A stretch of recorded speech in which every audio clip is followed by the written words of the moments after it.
Good afternoon, or I should say good afternoon, good evening, or good morning to you all, wherever you are tuning in today to watch this live.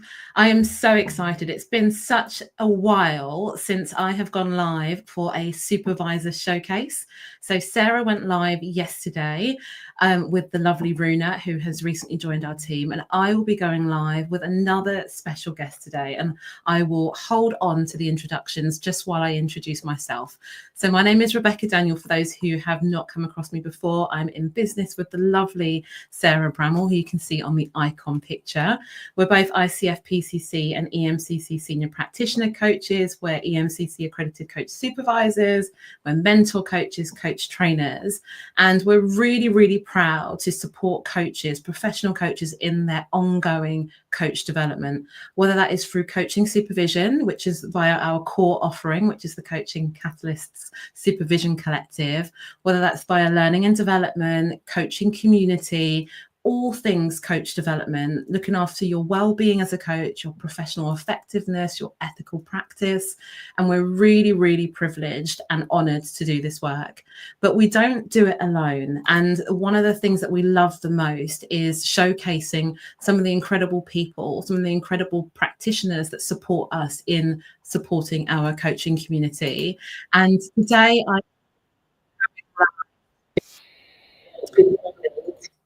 today I'm going live with the lovely Jackie Lawrence. And Jackie, my goodness, I'm actually just going to bring Jackie on because I think that introducing Jackie would be sometimes a disservice. So I will introduce Jackie and say, welcome, Jackie. Thank you for joining us today. And invite you to introduce yourself, Jackie. Tell us a bit about you. First and foremost, thank you so much, Rebecca, for having me here today. It is a privilege. So a bit about me. I am Jackie Lawrence. I'm an ICF PCC coach. I'm a mentor, and I'm also a coaching supervisor. And I have this kind of side hustle. I call it a side hustle, but it's more than that, really. But I'm also a co-founder of a green transportation business. I've got my finger in a couple of pies. I run my own coaching practice, but in addition to that, I do associate work, and I love doing a bit of pro bono work. That's me really giving back to the community. So that's me in a nutshell. Me before I became a coach, who was I? So prior to transitioning to coaching, which I did about 5 years ago now, I think, 6 years, time's gone by. So prior to that, I worked as a banking and regulatory lawyer in the financial services industry, and I worked in that field for 15 plus years. I worked in-house, as in companies and corporates and banks. I worked in law firms, and I also worked for a UK financial regulator.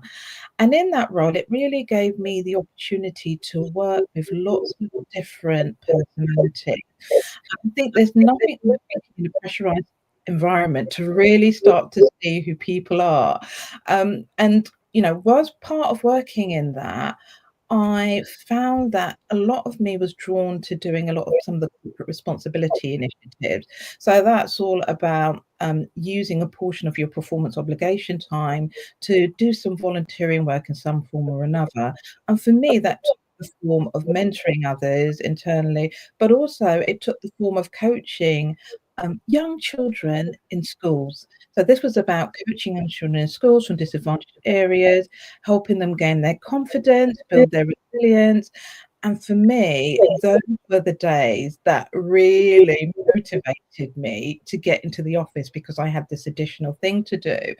And I think it wasn't until I did a secondment internally that I started to connect the dots to where I really wanted to be. So taking it back a bit, I remember when I did my A levels, I did a lot of subjects like psychology and sociology, but never knew what to do with them. And I remember when I was growing up, my mum sort of saying to me, "What are you going to do with that?" And I really didn't know. And I think that made me fall into law as an alternative career. I think going on secondment helped me to find my feet because the kind of regular kind of feeling like you're on that guinea pig wheel sort of allowed me to take that step back. And I thought, oh, we kind of work in peaks and troughs here. And what can I do when things are a bit slower? And so I thought to myself, well, this was an opportunity for me to connect with my other fantasy career at the time, which was coaching. So I decided to use my time, um, yeah, well, how should I put it? Really fruitfully, I'd say, because I'm a person who loves learning and development, and you get a lot of that in the legal field, and I think that's part of the reason what kind of really held me there. But I found when I did my coaching course, coaching isn't a one-stop thing. You're continuously on that development journey. As you Mm. grow as an individual, you continue to develop your skills, you continue to sharpen them in all forms and manners. And that really kicked off my coaching journey. Started off with a little bit on the side, with my full-time job, but at some point there was this crossroads, and it was like, I can't manage the two. And I thought, what's the worst that could happen? So I thought I could end up taking a year out, and then I'd still be able to go back if it doesn't work out. But I thought if it does work out, that would be me on a different career pathway. And as a result of that, here I am today. I've actually that pathway, funny enough, which kicked off just before COVID. And I thought this is the worst time I could have possibly picked to make that transition. But it actually transpired to be the best time because I did a lot of career coaching. And of course, a lot of people were having to pivot their careers. And I managed to get a coaching associate role where I worked with a tech organization, which was an academy. So they had a lot of their mature students wanting to do things differently, needing to do things different. That just kept me busy throughout the whole time. It really did. Um, and as you do when you're in a career for a while, right, you always kind of you look for something more to do. And whilst coaching really did make me happy, I've always been one to think, what can I do each year differently, adding to my coaching toolkit in some form or another. And I remember sort of thinking, "Oh, what can I do?" And I remember talking to, a coaching supervisor, and they were saying to me, you know, "Have you thought about supervision?" And I was like, "I'm not ready for that, so me." Um, but, you know, when I went away and did my homework, I thought, "Do you know what? This is different from doing one of my other courses. This is something that, yeah, one I could add to my practice." But it meant that I was not only sort of helping people from a pro bono perspective, it meant that I was supporting other coaches on their journey. And that's kind of developed into, where I am today, my love for supervision. Oh, Jackie, do you know, I'm so pleased that I did not attempt to introduce you because I would not have said half of those things. This is why it's so important to hear the stories and journeys of other practitioners, because I can tell that a number of people will resonate with you being in the financial and legal services, the transition of wanting to do something different, and doing it at a time where many people were thinking about actually transitioning or whether they wanted to be in the same career or not, and being brave enough to kind of explore what that difference would be, but also then the development of yourself as a coach practitioner, and then going into supervision. I too had the same thing. Like, am I ready for supervision? Like, am I ready to be a supervisor? Um, and I'm so happy that you are joining our team, because I think the wealth of experience that you have really does deepen the supervision that you will be able to offer. And this is one of the things that I love to tell people. Like, if you've got vast experience in other sectors, other industries, and other areas, specialisms, it will really, really strengthen how we show up and support others. So welcome, and thank you for sharing that. So what does your day to day look like at the moment? So you're coaching, you offer some coach training as well, don't you, for another organization? You're coach supervising, and you're traveling as well. You travel too. I do. That's why I said I've got my fingers literally stirring in lots of pies. And you know what? I really have to learn to be quite disciplined, and I sometimes have to pull myself back. And this is where my own supervision is really helpful, because you know, a lot of the times we just want to do it all, and we want to do it all right now. But we have to take that time to kind of pause and reflect. And I think for me, it really is about trying to allocate days for my, you know, non-coaching, non-supervision stuff. So I tend to try and allocate a Monday, really to focus a lot on my green business. I do a bit of training in the evenings, but that's principally for my Mondays. And then the rest of the days, I kind of carve up between doing pro bono, which I tend to do on a Friday, and that's not every week. So that's kind of like a monthly thing. And I swap them around depending on, I'll commit to pro bono, say, for a year. So one of the pro bono experiences I loved doing was with Yes Futures, um, going into secondary schools, and I doing it remotely. It was just the experience of working and nurturing young people from a coaching perspective to achieve their goals. And that's one of the things I love. And I said I will always have at the helm of my coaching practice, being able to give back in some form or way to another individual or a company or a group, because I will work with charities as well. I have done in the past, and I'm willing to do so now. And then there's the supervision side. Do you know, I must hold my hands up and confess, at the moment, it seems to have overtaken my coaching. I know, right? It happens when you love it. Let's go there. Yeah. We're already there, so let's stay there now in the zone of supervision. Oh my goodness, where do we even go with that? What is it that you love about supervision? Oh, there is so much to love about it. It is the fact that when someone comes to you, you really are holding and building that trusted space. There are things that you do when it comes to reflecting, because I must admit, I I think most of us, and I know I can speak for myself, you try and do that reflective practice, and you do, and you may do it after a session, but there's not always the quality time to really do it. And I think with supervision, I love it. It's that dedicated space to really just sit with your thoughts, what's been going on for you as an individual, what's been going on for your clients, what's been going on holistically, like systemically. And I think I really love that you get to bring the whole holistic you and your work as a coach to supervision, and you're collaborating. It's a partnership. And I always remind supervisees that, I'm on no higher level than you are. It is a partnership, and we're on this journey together. And it's, and I'm an advocate for empathetic leadership. So I think when I'm coaching, a lot of that comes out in me, and the compassionate side. And it's an opportunity for coaches to talk about what's going on for them. But a lot of them have that inner critics. We all have that time where we have that inner critic, right, coming out.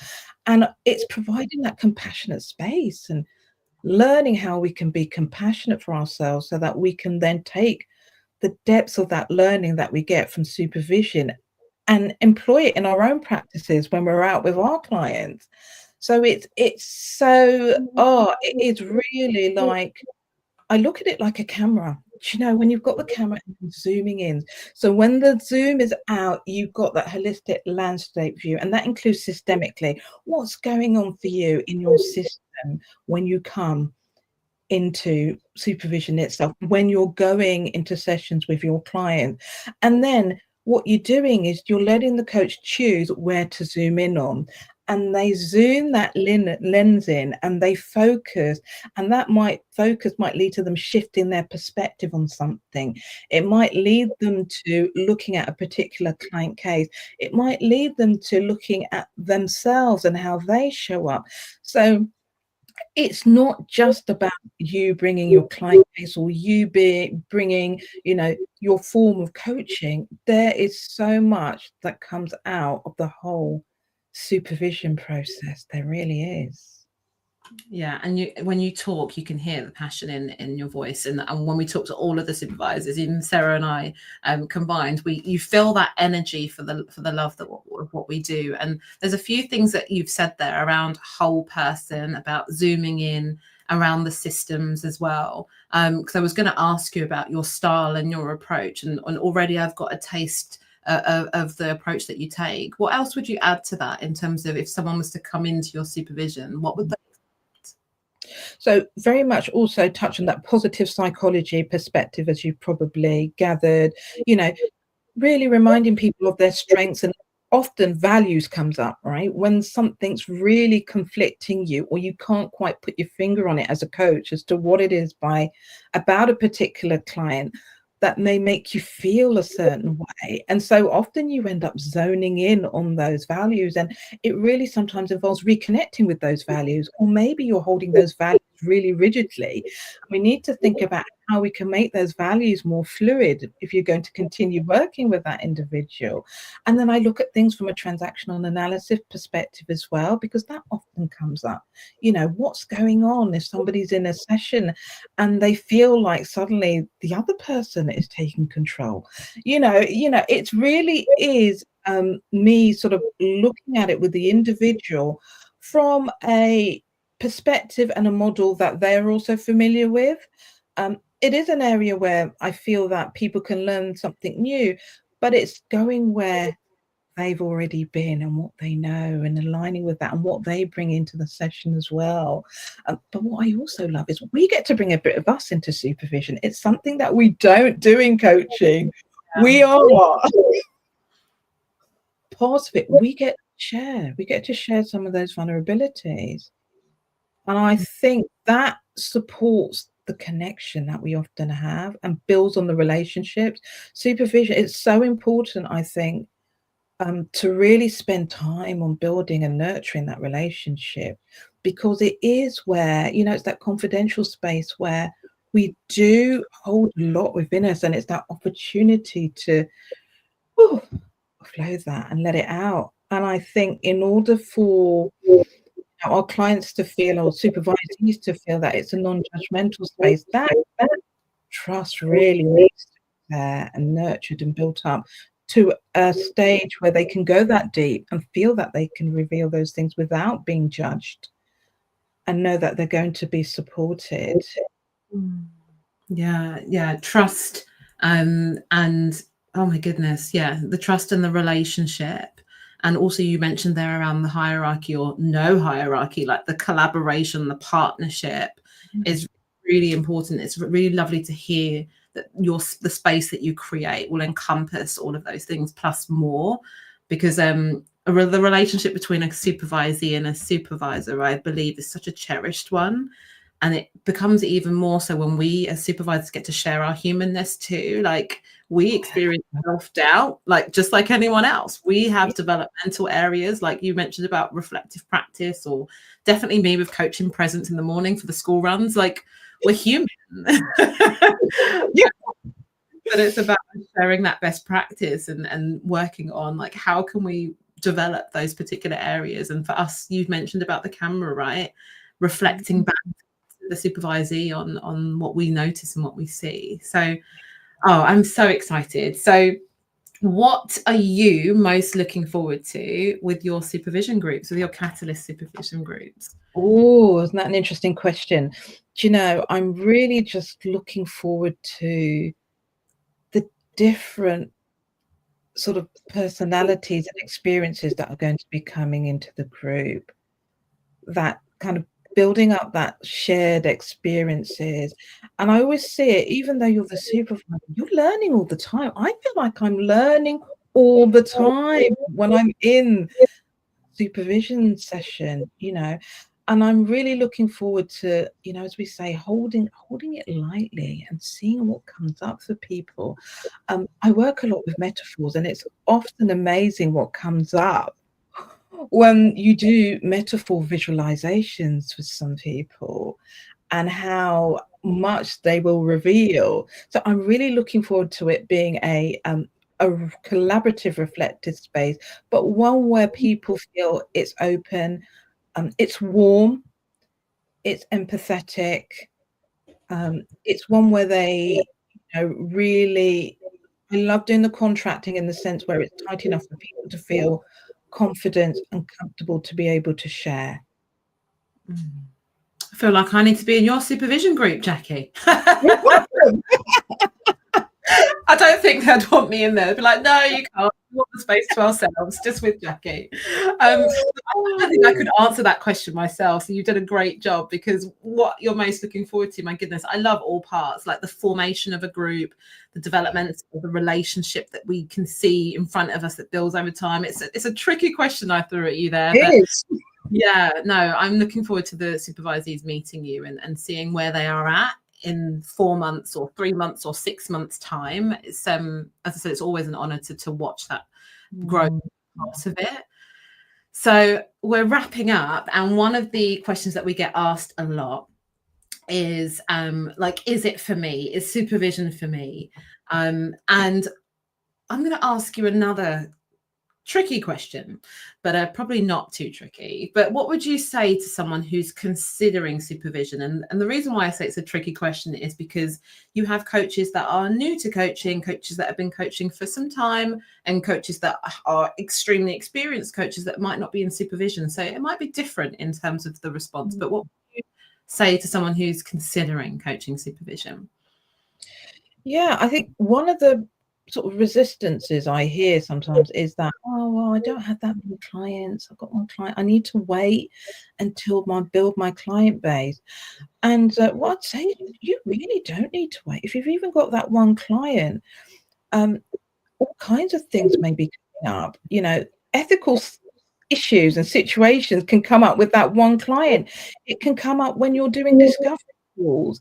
It's not just when you're in the coaching process. Supervision allows you to also bring things like what's happening for you in your business. Right? I always say to people, it's not just about the challenges you're facing or what you're feeling triggered by, but it's also about what's going well for you. People often forget that. Sometimes something's going really well for you and you want to celebrate that, but you don't know who to celebrate that with, and you want to explore, how can I get more of that? That is still something you can take to supervision. So it doesn't, it's not about whether you've got 20 clients, 5 clients, 1 client. It's about sharpening you as an individual so that you have the correct time and space to really reflect on your business, how you want your business to be, what you feel that you're missing, because we do shine the light on those dark spots that we often don't see for ourselves. And it's about allowing you to have that time to really nurture yourself. Right, I call it self-care for coaches because that is where we look after our emotional energy. So being a coach, whether you're working in your business or on your business, there is a lot of emotional energy we carry, whether that's our own or our clients. And supervision is the absolutely perfect space for you to come and let it all out, let it flow. You've nailed that perfectly. See, I knew you could handle that. I was like, it's a tricky one. No, it's true. And I would definitely recommend for anyone who isn't too sure about what coaching supervision is or if it's for them, just to get in touch. Like, it's really important just to have those conversations with other people that are in supervision or who have been in supervision, and for conversations with other supervisors too. We're not very precious here when it comes to that. Like, it's really important that we find the right supervisor for us. And the only way that we can do that is to experience it, right? To be in that environment, in that space that's been held. Yeah. Thank you so much, Jackie, for taking the time out today. I am really looking forward to introducing your supervisees to you and to seeing the growth that they create in their supervision groups with you, but also in terms of their well-being too and their happiness as coaches. Thank you. Thank you very much for having me here today. Appreciate it. And I'm really looking forward to, joining the next cohort and seeing what comes. Cool. I'll see you in a bit then. 1 second.